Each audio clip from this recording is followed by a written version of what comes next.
മാന്യ സഭാപതിജി, ഞാൻ ഇന്നലെ ഈ സഭയിലുണ്ടായിരുന്നു.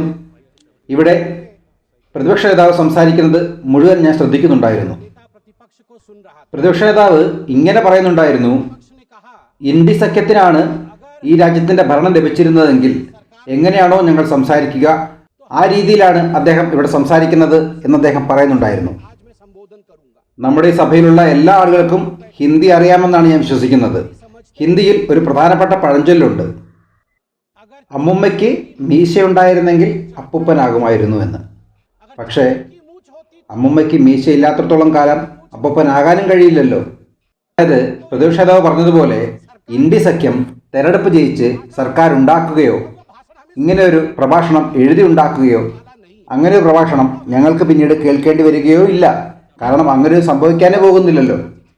ഞാൻ ഇന്നിവിടെ പറയാൻ ആഗ്രഹിക്കുന്ന ഏറ്റവും പ്രധാനപ്പെട്ട വിഷയം ഈ ഇന്ത്യ അലയൻസ് എന്ന് പറയുന്നത് എന്താണ്? നോക്കൂ, ഡൽഹിയിൽ തെരഞ്ഞെടുപ്പ് നടക്കുകയാണ്. നാളെ അവിടെ വോട്ടെടുപ്പ് നടക്കാൻ പോവുകയാണ്. അവിടെ ഇന്ത്യ അലയൻസിന് ഏത് രീതിയിലുള്ള സ്ഥിതിവിശേഷമാണ് ഉണ്ടായിരിക്കുന്നത് എന്നത് നിങ്ങൾ മനസ്സിലാക്കേണ്ടതാണ്. ഡൽഹിയിലെ തെരഞ്ഞെടുപ്പുമായി ബന്ധപ്പെട്ട് ടീഷർട്ടും മഫ്ലറും തമ്മിൽ വലിയ വഴക്കാണ് ഇപ്പോൾ നടന്നുകൊണ്ടിരിക്കുന്നത്. ടീഷർട്ടും ഇന്ത്യ അലയൻസിലെ പ്രധാനപ്പെട്ട നേതാവാണ്, മഫ്ലറും ഇന്ത്യ അലയൻസിലെ പ്രധാനപ്പെട്ട നേതാവാണ്. സഭയിലില്ലാത്തവരുടെ പേര് പറയുന്നതിന് ഇവിടെ വിലക്കുണ്ട്, അതുകൊണ്ട് ഞാൻ പേര് പറയുന്നില്ല. ടീഷർട്ട് പറഞ്ഞത് ഇങ്ങനെയാണ്, അദ്ദേഹം ഈ രീതിയിൽ ഒരു വൃത്തികെട്ട പുതിയ രാഷ്ട്രീയ വ്യവസ്ഥയാണ് ഡൽഹിയിൽ കൊണ്ടുവന്നിരിക്കുന്നത്. ജനങ്ങളെ പറ്റിക്കുന്നതിന് വേണ്ടി സ്വെറ്ററൊക്കെ ഇട്ട് ചെറിയ വണ്ടിയിലാണ് അവർ രാഷ്ട്രീയം തുടങ്ങിയത്. ഇപ്പോൾ വലിയ കാറിൽ വരുന്നു, ശീഷ് മഹലിന് മുന്നിൽ പാർക്ക് ചെയ്യുന്നു. അതേ മുഖ്യമന്ത്രി ഇന്ന് ഡൽഹി കണ്ട ഏറ്റവും വലിയ മദ്യ അഴിമതിയിലെ പ്രതിയാണ്. ഇത് ടീഷർട്ട് പറഞ്ഞതാണ് മഫ്ലറിനെ കുറിച്ച്. സ്വന്തം ഇന്ത്യ മുന്നണിയിൽപ്പെട്ട മറ്റൊരു പാർട്ടി നേതാവിനെ കുറിച്ച് ഈ സഭയിലെ മുഖ്യ പ്രതിപക്ഷ നേതാവ് പറഞ്ഞതാണ് ഇങ്ങനെ.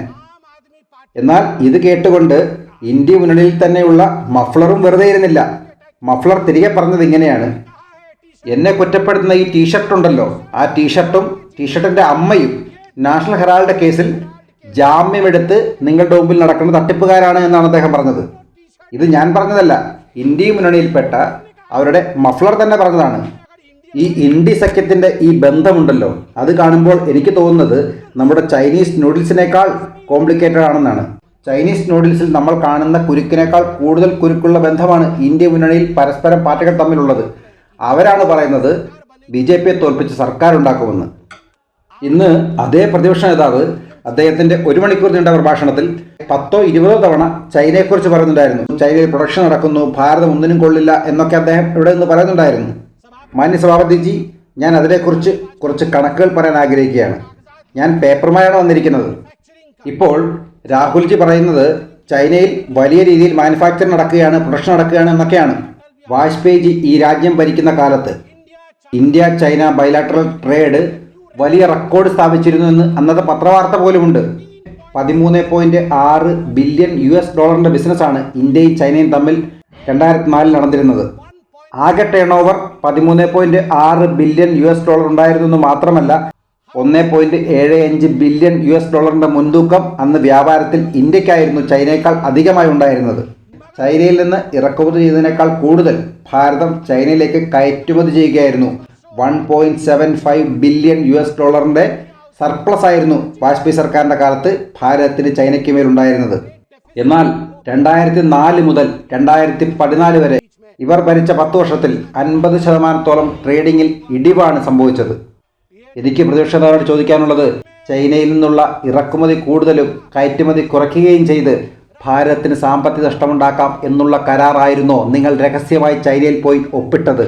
ചൈനീസ് പ്രസിഡന്റ് ഷീ ജിൻപിങ്ങുമായി രാഹുൽ ഗാന്ധി പോയി രഹസ്യമായി എന്തോ ഒരു MOU ഉണ്ടാക്കി സൈൻ ചെയ്തിരുന്നല്ലോ, അതിനെക്കുറിച്ചാണ് ഞാൻ ചോദിക്കുന്നത്. തൊഴിലില്ലായ്മയെക്കുറിച്ച് നിങ്ങൾ ഇവിടെ ഘോരഘോരം പറയുന്നുണ്ടായിരുന്നു. അൺഎംപ്ലോയ്മെൻറ്റിൻ്റെ റെക്കോർഡും ഞാൻ രേഖാമൂലം ഇവിടെ സഭയിൽ പറയാൻ ആഗ്രഹിക്കുകയാണ്. RBIയുടെ റിപ്പോർട്ട് പ്രകാരമുള്ള രേഖ തന്നെയാണ് ഞാനിവിടെ ഉദ്ധരിക്കുന്നത്.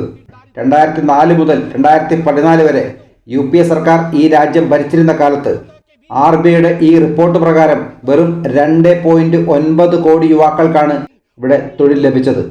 എന്നാൽ നിങ്ങൾ പ്രതിപക്ഷ നേതാവ് കുറ്റം പറയുന്ന നരേന്ദ്രമോദിയുടെ ഈ കാലമുണ്ടല്ലോ, 2014 മുതൽ 2024 വരെയുള്ള 10 വർഷം, RBIയുടെ റിപ്പോർട്ട് പ്രകാരം 17 കോടി യുവാക്കൾക്കാണ് ഭാരതത്തിൽ പുതുതായി ജോലി ലഭിച്ചത്. 2.9 കോടി നിങ്ങളുടെ കാലഘട്ടത്തിൽ. മോദിയുടെ അതേ 10 വർഷത്തിൽ 17 കോടി. 2.9 കോടി എവിടെ കിടക്കുന്നു, 17 കോടി എവിടെ കിടക്കുന്നു. എന്നിട്ടാണ് നിങ്ങൾ തൊഴിലില്ലായ്മയെക്കുറിച്ച് ഞങ്ങൾക്ക് ക്ലാസ് എടുക്കുന്നത്. നിങ്ങൾക്ക് മനസ്സിലാകുന്നതിന് വേണ്ടി ശതമാനക്കണക്കിൽ ഞാൻ ഒരിക്കൽ കൂടി പറഞ്ഞാൽ, നിങ്ങളുടെ കോൺഗ്രസ് ഈ രാജ്യം ഭരിച്ചിരുന്ന 10 വർഷത്തിൽ തൊഴിൽ വർധന ഉണ്ടായത് വെറും 6% മാത്രമാണെങ്കിൽ, നരേന്ദ്രമോദി ഈ രാജ്യം ഭരിക്കുന്ന കാലത്തുണ്ടായത് 36% വർധനമാണ് തൊഴിലിൽ. ഇന്നലെ പ്രതിപക്ഷ നേതാവ് രാഹുൽ ഗാന്ധി ഈ സഭയിൽ പറയുന്നുണ്ടായിരുന്നു, യുവാക്കൾക്ക് തൊഴിൽ നൽകുന്നതിൽ UPAയും പരാജയപ്പെട്ടു, NDAയും പരാജയപ്പെട്ടു എന്ന്. അങ്ങനെ പറയണ്ട. കോൺഗ്രസും നിങ്ങളും എന്നത്തെയും പോലെ പരാജയപ്പെട്ടിട്ടുണ്ടാവാം. പക്ഷേ NDA പരാജയപ്പെട്ടു എന്ന് നിങ്ങൾ പറയണ്ട. NDA പരാജയപ്പെട്ടിട്ടില്ലെന്ന് മാത്രമല്ല, ഡിസ്റ്റിങ്ഷനോടുകൂടി പാസ്സായതിൻ്റെ കണക്കാണ് ഞാൻ ഇവിടെ നിങ്ങൾക്ക് മുമ്പിൽ വെച്ചത്. ഇന്ത്യ സ്കിൽ റിപ്പോർട്ട് വല്ലപ്പോഴുമെങ്കിലും എടുത്തൊന്ന് വായിച്ചു നോക്കണം രാഹുൽ ഗാന്ധി. ബിരുദമുള്ള യുവാക്കൾക്ക് തൊഴിൽ ലഭിച്ചതിൻ്റെ കണക്ക് നോക്കിയാൽ 2023 കണക്ക് പ്രകാരം അത് 56%. അത്തരം കുതിച്ചുചാട്ടമാണ് നരേന്ദ്രമോദിയുടെ ഭരണകാലത്ത് ഈ രാജ്യത്ത് നടക്കുന്നത്. അതൊന്നും കാണാതെയും കേൾക്കാതെയും എന്തെങ്കിലുമൊക്കെ ഈ സഭയിൽ നിന്ന് വിളിച്ചു പറയരുത്. പ്രതിപക്ഷ നേതാവ് ഈ സഭയിൽ നിന്നുകൊണ്ട് ചൈനയെക്കുറിച്ച് പലതും പറയുന്നുണ്ടായിരുന്നു. ചൈനയെപ്പറ്റി പറഞ്ഞത്, നരേന്ദ്രമോദിയുടെ ഭരണകാലത്ത് ചൈന ഭാരതത്തിൻ്റെ ഭൂമി കയ്യേറിയെന്നാണ്. രാഹുൽ ഗാന്ധി എന്ന പ്രതിപക്ഷ നേതാവിനെ ഞാൻ ഒരിക്കൽ കൂടി ഓർമ്മിപ്പിക്കാൻ ആഗ്രഹിക്കുകയാണ്. 38,000 സ്ക്വയർ കിലോമീറ്റർ ഭാരതത്തിൻ്റെ ഭൂമി ചൈനയ്ക്ക് ദാനമായി നൽകിയത് നിങ്ങളുടെ അപ്പൂപ്പനായ ഇന്ത്യയുടെ ആദ്യത്തെ പ്രധാനമന്ത്രിയായിരുന്ന ജവഹർലാൽ നെഹ്റു തന്നെയാണ്. ഈ സഭയുടെ സമക്ഷം ഞാൻ ഓൺ റെക്കോർഡായി നെഹ്റുവിൻ്റെ പ്രഭാഷണം തന്നെ കോട്ട് ചെയ്യാൻ ആഗ്രഹിക്കുന്നു. അക്സായ് കുറിച്ച് നെഹ്റുജി പറഞ്ഞത് ഇപ്രകാരമാണ്: ഒരു പുല്ല് പോലും മുളയ്ക്കാത്ത, ആർക്കും വേണ്ടാത്ത കുറച്ച് ഭൂപ്രദേശമാണ് ചൈന കൊണ്ടുപോയത് എന്നാണ്. ഒരു തരി പുല്ല് പോലും മുളയ്ക്കാത്ത കുറച്ച് പ്രദേശം, 17,000 അടി ഉയരത്തിൽ ജനങ്ങൾക്ക് ജീവിക്കാൻ സാഹചര്യമില്ലാത്ത ഒരു മൊട്ടക്കുന്ന്, എവിടെയാണെന്ന് പോലും ഭാരതത്തിലുള്ളവർക്ക് അറിയാൻ പാടില്ലാത്ത ഒരു പ്രദേശം, ആ പ്രദേശമാണ് ചൈന കൊണ്ടുപോയത് എന്നാണ്. അതിൻ്റെ സഭാപതിജി, ഞാൻ ഒരിക്കൽ കൂടി ഈ സഭയിലുള്ള എല്ലാവരെയും ഓർമ്മിപ്പിക്കാൻ ആഗ്രഹിക്കുകയാണ്. മഹാവീർ ത്യാഗി അന്ന് കോൺഗ്രസിൻ്റെ മന്ത്രിയായിരുന്നു നെഹ്റുവിൻ്റെ ക്യാബിനറ്റിൽ. അദ്ദേഹത്തിൻ്റെ തലയിൽ മുടിയുണ്ടായിരുന്നില്ല, കഷണ്ടിയായിരുന്നു. നെഹ്റുജി, നോക്കൂ, എൻ്റെ തലയിൽ ഒരു മുടി പോലുമില്ല എന്ന് കരുതി എൻ്റെ തല ഞാൻ വല്ലവർക്കും കൊടുക്കണോ എന്നാണ് കോൺഗ്രസിൻ്റെ നെഹ്റു മന്ത്രിസഭയിലുണ്ടായിരുന്ന മന്ത്രി നെഹ്റുവിനോട് ചോദിച്ചത്. സ്വന്തം പാർട്ടിയിൽ നിന്ന്, സ്വന്തം മന്ത്രിസഭയിൽ നിന്ന് ഒരാൾ എഴുന്നേറ്റ് നിന്ന് ഇങ്ങനെ ചോദിച്ചപ്പോൾ അന്ന് ഈ സഭയിൽ നെഹ്റുവിൻ്റെ തൊലി ഉരിഞ്ഞു പോയതാണ്. അവരുടെ പിൻഗാമികളാണ് ഇന്ന് ഞങ്ങളെ കുറ്റം പറയുന്നത്. ഈ സഭയിലെ പ്രതിപക്ഷ നേതാവായിട്ടുള്ള രാഹുൽ ഗാന്ധി പറഞ്ഞത്, ഇന്ത്യയുടെ പ്രധാനമന്ത്രിയും ഇന്ത്യയുടെ സൈന്യവും തമ്മിൽ സ്പർദ്ധയുണ്ട് എന്നാണ്, പ്രശ്നങ്ങളുണ്ട് എന്നാണ്. 2012 നിങ്ങൾ കോൺഗ്രസ് ഈ രാജ്യം ഭരിക്കുന്ന കാലത്ത് ഇന്ത്യൻ എക്സ്പ്രസിൽ വന്ന ഒരു ആർട്ടിക്കിളിലേക്ക് നിങ്ങളുടെ എല്ലാവരുടെയും ശ്രദ്ധ ഞാൻ ക്ഷണിക്കുകയാണ്. എല്ലാവരും ആ റിപ്പോർട്ട് വായിച്ചിരിക്കേണ്ടത് തന്നെയാണ്. The January night Raisina hill was സ്പൂക്ഡ്.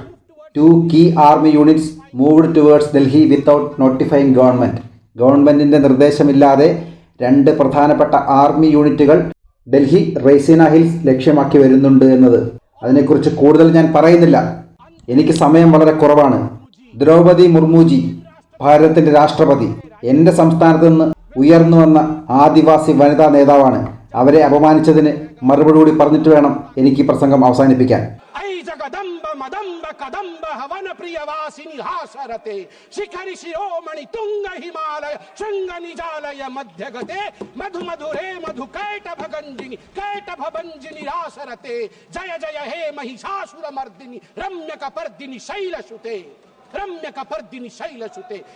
ഭാരതത്തിന്റെ സ്ത്രീ എന്നത് ദുർഗാദേവിക്ക് സമമാണ്.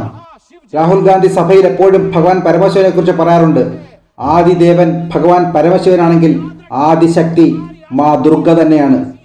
ആദികാലം മുതൽ തന്നെ ആർക്കാണോ ഈ ഭൂമിയുടെ, ജലത്തിന്റെ, വായുവിന്റെ, കാടിന്റെ അവകാശി, അവരാണ് ആദിവാസികൾ. നിങ്ങൾക്ക് തീർച്ചയായും ഓർമ്മ വേണം, നമ്മുടെ രാഷ്ട്രപതി ആദിവാസി തന്നെയാണ്. മുഴുവൻ ഭൂമിയുടെയും പ്രകൃതിയുടെയും പ്രകൃതി വിഭവങ്ങളുടെയും അവകാശിയായ ആദിവാസിയെ നിങ്ങൾ പാവപ്പെട്ടവൾ എന്ന് വിളിച്ച് ആക്ഷേപിക്കണ്ട. നിങ്ങൾക്കത് ഓർമ്മ വേണം. ദ്രൗപദി മുർമുജി പുരി ജഗന്നാഥിന്റെ പുത്രിയാണ്, ജഗന്നാഥിന്റെ ഭക്തയാണ്. ദ്രൗപദി മുർമുവിന്റെ പിന്നിൽ ശക്തിയായി എന്നും ജഗന്നാഥ് ജി ഉണ്ടായിരിക്കും. ജഗന്നാഥിന്റെ ഭക്ത ഒരിക്കലും ഒരു പാവപ്പെട്ടവളായിരിക്കില്ല. അതിനുശേഷം അദ്ദേഹം അത് ഒഡിയ ഭാഷയിൽ ആവർത്തിക്കുകയും ചെയ്തു. जगन्नाथ भक्त होचंती द्रौपदी मुर्मू द्रौपदी मुर्मू को बेचरा कहचंती सिरचंती द्रौपदी मुर्मू को विषय रे विरुद्ध रे प्रिविलेज मोसरासु क्षमा याचना करंतु आज 4.5 कोटी ओडिया द्रौपदी मुर्मू पछरे पूरा ठिया होचंती महाप्रभु जगन्नाथ आशीर्वाद। जय जगन्नाथ।